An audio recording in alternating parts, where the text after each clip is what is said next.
Yo, what is up guys, and welcome back to the channel. Today we've got another review on another what if card. We're going to be doing what if LUKA JOVIC. We're going to go through the card as detail, stats, clips and summary. Before we get into all of that, if I could ask you guys to please hit that like button, hit that subscribe button, hit that bell so you know when I upload, and comment down below what your thoughts are on this card and if you'll be picking up this card. And without further ado, let's get into the review. So guys, this is the team that I played. What if 87 rated LUKA JOVIC, and I played him at the top of this team in a 4-2-3-1 with Kostic linking him in with the perfect link, so he was on perfect chemistry ahead of Martin Odegaard, who will be getting a review as well. Please do check that one out. My first impressions of this card, guys, are very mixed. He's a very good striker of the ball, a very good fox in the box almost, but I feel like this card is valued so highly because of what his upgrade ability will do to him. I really found this card to be pretty average, if I'm being honest, guys. I looked at him, and because I've recently tried the Player of the Month, Andre Silva, I really was doing a direct comparison between the two, and I didn't really see much difference, guys, and that's really an issue for me. If this card doesn't get the upgrade, then you will have paid so much extra for a card that really isn't worth that much extra. But without further ado, let's just get into the review. LUKA JOVIC, medium work rates, 6 foot, right footed, 4-star skill moves and 5-star weak foot. So guys, immediately already we have a great mix of stuff here. The only thing I would say is wrong here is the work rates.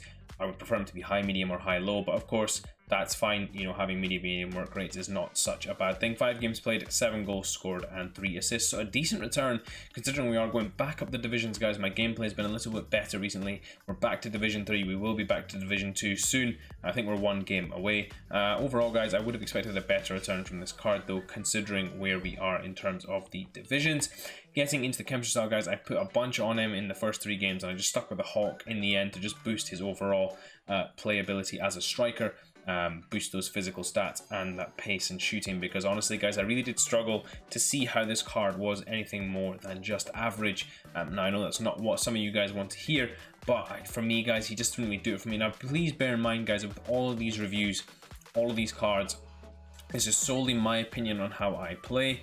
You guys trying this card out, you may play a lot better than I do with these cards, so it really is on you guys to try it out. But you guys will see from the clips what I mean by his stats holding me back here and there.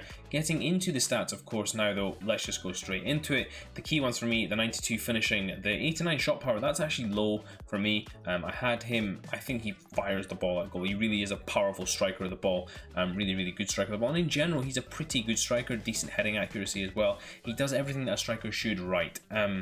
So for me, guys, and I usually say that that's the most important thing for me, but guys, honestly, when I'm paying 200k for a striker or more, I expect a little more capability out of him.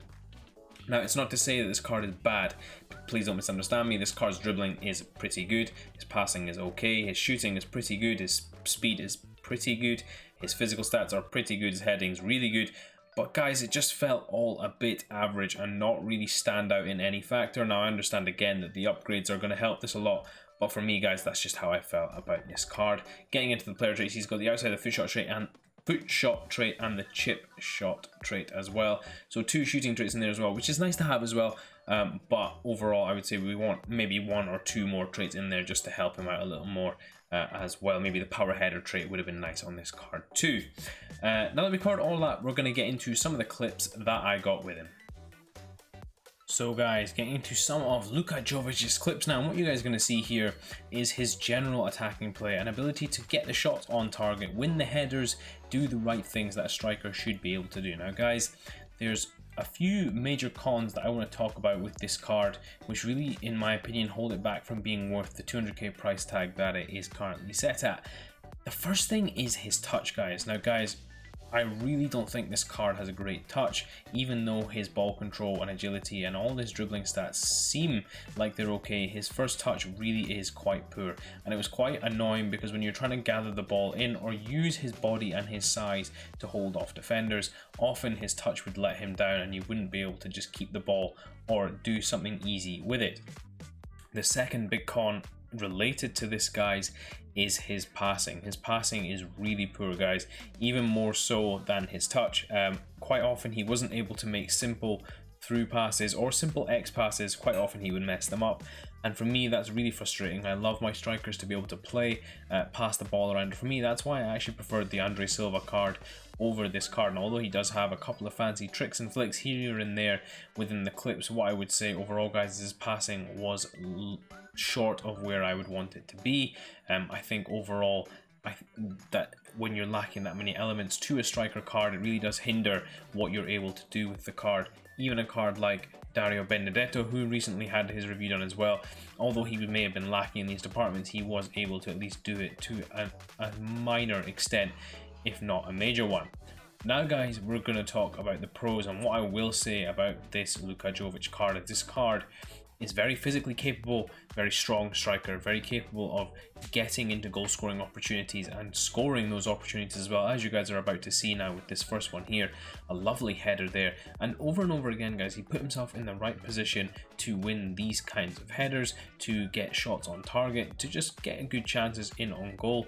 Lovely running there, runs across once there, runs back again to try and get an easy chance and puts that finish away. And that's what I loved about this card, was that his positioning was very good in that regard as well. However, for me, guys, I don't know whether him being a great finisher offsets the fact that he's just not very good at almost all other parts of this year's game.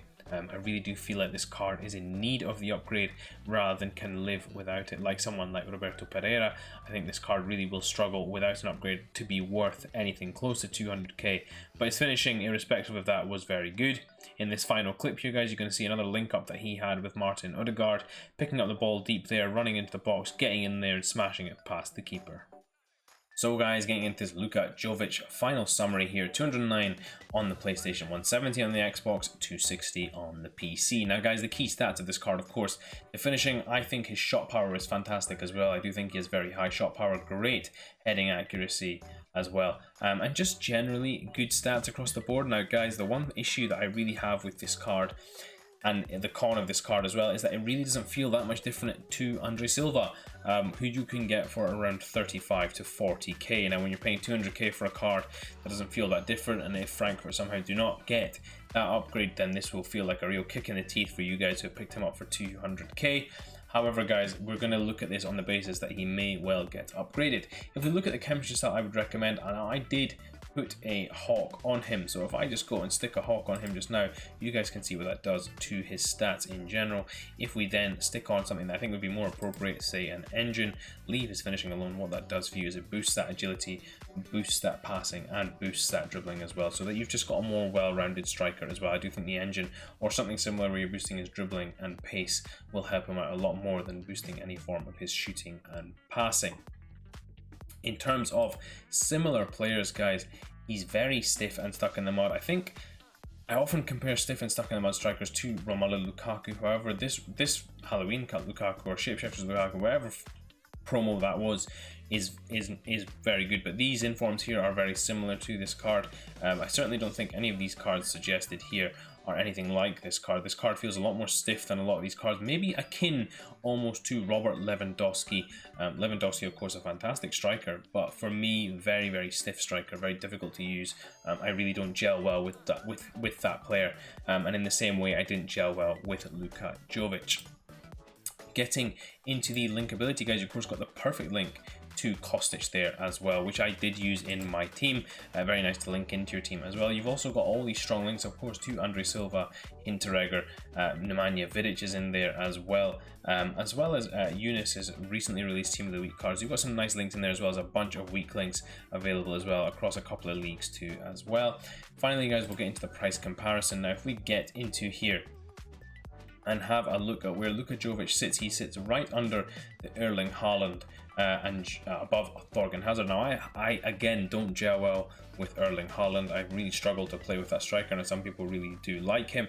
However, I think he's very stiff, very difficult to use as well. I would say this Luka Jovic actually plays a bit better than Erling Haaland in terms of being able to get into the box and create chances. However, his finishing is nowhere near as good, and if we were to compare him downwards to this Thorgan Hazard in terms of striker capability. I think Hazard's a fantastic striker.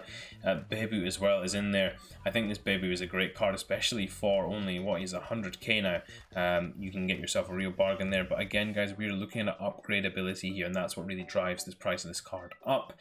So we do have to pay attention to that as well. If we just go to the overall game comparison, we do see that he's at the top of the page here compared to a couple of icons and Wilfried Zaha. So if we take it back one page and look at the bottom of this page just to see who he compares against, we've got the 86 Ante Rebic, who's a fantastic player in my opinion. I think he's better than Luka Jovic. Paulo Dybala's in there as well. I think, again, better player. That Memphis Depay, recently done a review on him. I think he's better as well. So guys, I think this Jovic is sitting at the right place right now. However, with the upgrade, he may well sit higher up in terms of being up against some of these icons here, up against those strikers down there that were previously mentioned in Rebic, Dybala and Depay. I do think that he maybe would get further up this list, but as of right now, guys, a very average striker for me. And that leads me to my recommendation that, guys, if you're going to pick up this striker, really you are picking him up for the upgrade. If he doesn't get upgraded, I 100% believe, guys, you should just do the Andre Silva SBC. You'll get the same card basically, with a little less pace but better passing and better shooting as well, and better physicality. Just everything about that Andre Silva card is fantastic as well.